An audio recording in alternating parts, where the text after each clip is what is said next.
The stator is lined with slots, each of which holds a copper coil. The more powerful the motor, the bigger the stator and the larger the slots.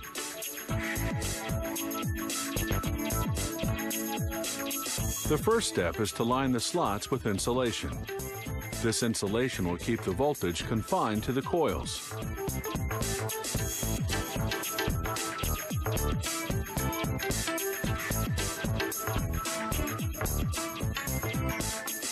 The coils are made from several copper wires wound together by programmable machines. The bigger the motor, the more wires per coil. In this motor, each coil consists of 13 strands of copper wire.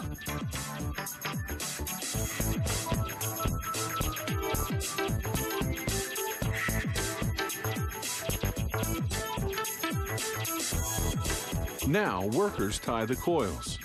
This prevents the wires from unraveling while being inserted into the stator slots.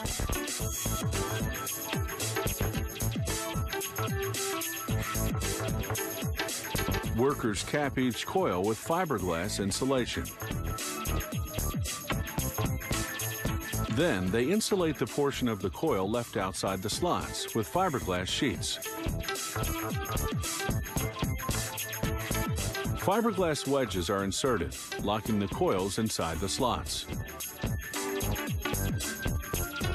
Once all the coils are inserted and insulated, workers begin preparing the connection. They slip an acrylic insulation sleeve over both ends of each coil. 13 coils, 26 ends. Then they group these insulated wires into large power cables. The number of wires per cable varies according to the speed and voltage of the motor.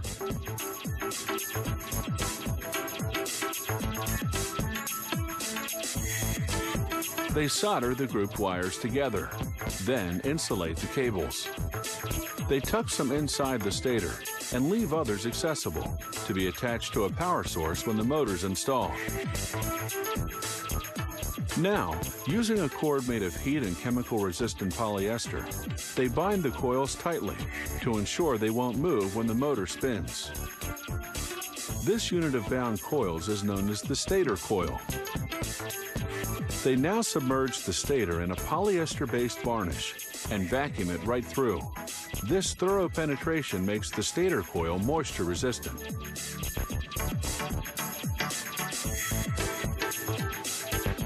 The stator is put into an oven for 6 hours at 280 degrees Fahrenheit. The varnish hardens, making the stator coil rigid. Now they have to balance the rotor.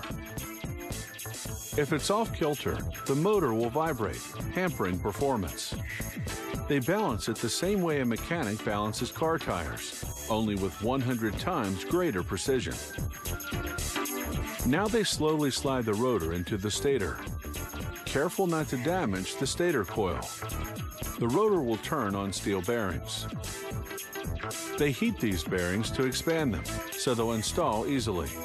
Then they blow on cold air to shrink them to a tight fit. It's the same process with the motor's back cover.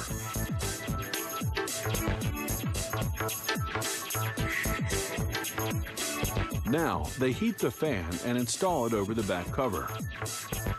The fan's job is to cool the running motor so that it doesn't overheat and break down.